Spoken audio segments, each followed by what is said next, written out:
大家好啊！咁嚟到呢第48條片嘅八字淺談啦。咁今日呢就想分享下兩個 topic 啦。咁啊，第一個 topic 呢就係黃大仙嘅第18籤。咁因為呢佢係下下籤嚟嘅，咁下下籤呢講呢就可能會值得啲啦。咁啊，因為如果上上籤就好好，就唔使特別去理會咯。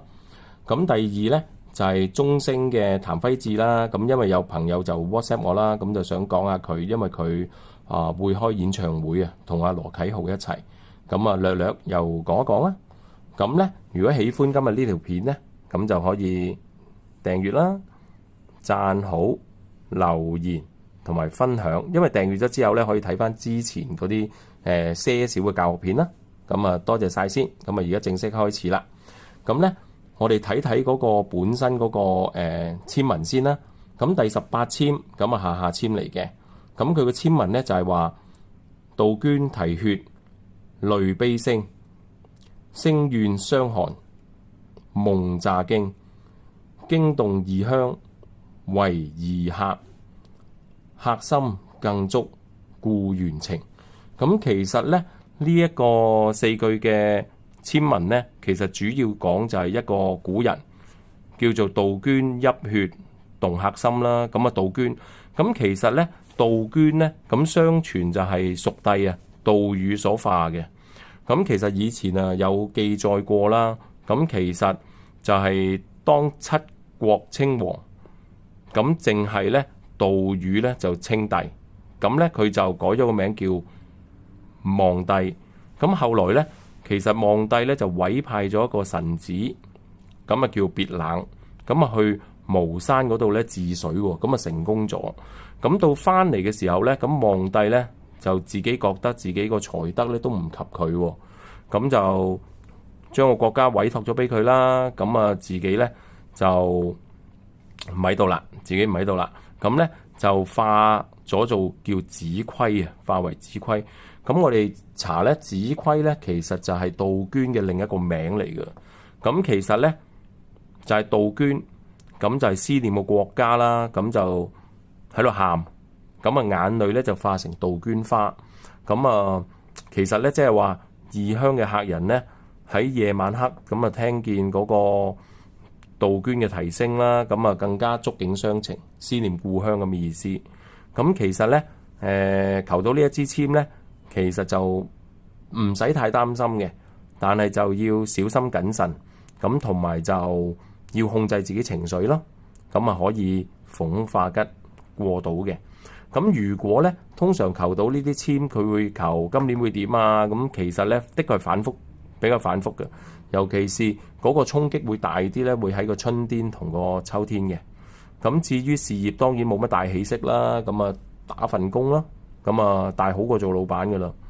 咁如果你問姻緣呢，咁當然係麻麻啦，同埋會比較容易爭吵添，要忍讓下啦。咁所以呢，呢一支籤呢，其實就可能係叫你持盈保泰1年啦，就唔好話咁進取咯呢一年。咁呢，第二個 topic 呢，就講一講譚輝智先生啦。咁其實呢，我哋睇到佢上網睇到佢嗰個出生年日嘅八字呢，分別就係甲子年啦、癸酉月。咁佢本身係甲人嘅。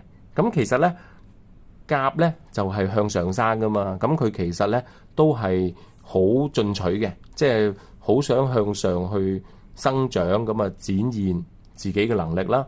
咁而甲人呢更加係個自尊心好強，同埋甲人呢對自己好有信心。咁呢個呢我哋係睇得到嘅。咁佢月令係官啦，咁月令係官呢，咁其實就係個人呢都守規矩嘅，喺佢心目中做事呢都係跟規矩做事。咁佢由出生到而家咁啊，家底都其實環境都係好好啦，家底都好好啦。咁我哋不如呢就睇下佢入咗2021年呢個大運又點呢？咁其實呢，我哋睇到呢，佢係丁丑大運嘅。咁其實呢，甲戊庚牛羊，咁其實佢係有貴人啦。第一，佢即係呢個期間啊有貴人。咁而佢天干呢又遇到丁喎。咁其實甲庚丁呢都係一個好嘅組合嚟嘅。咁佢遇到丁。咁當然啦，佢喺庚嘅年份咧，會係更加自己想更加做好啲，或者個名聲會更加上啦。咁而丁火係佢嘅食傷，咁佢其實都係呢2021年開始啦，其實佢都係想通過佢嘅才華啦，咁去表現出自己嘅。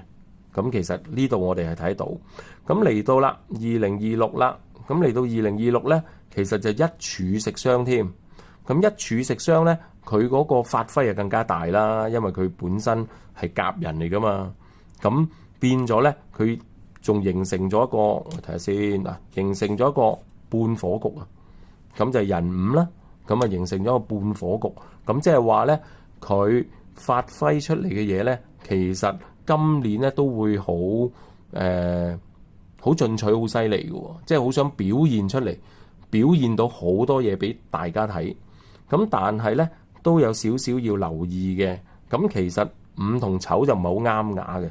咁佢可能要留意咧，就係嗰個點樣講咧，人事上嘅問題啦。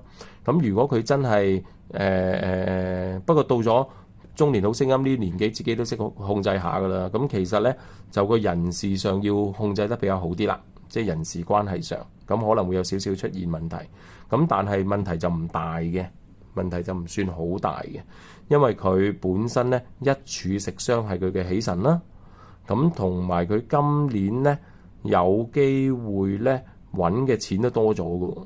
今年有機會午啊，佢有機會揾嘅錢都多咗。咁但係咧主要係天干睇咧係非常好噶啦，其實基本上。咁但係咧我哋睇個地支咧，佢就比較要留意多啲嗰個人事問題啦。的確係，咁可能係喺佢聚會啊，或者係佢嘅 fans 啊，咁就可能要處理得好啲咯。主要就係呢一啲要留意。咁而今年都表現到噶啦，咁所以佢兩個都係行緊個叫好運啊。咁所以變咗就今年嗰個演唱會咧，理論上都係好成功嘅。咁啊，恭喜晒先啦。呢一段就係咁多。咁啊，多謝晒大家，拜拜。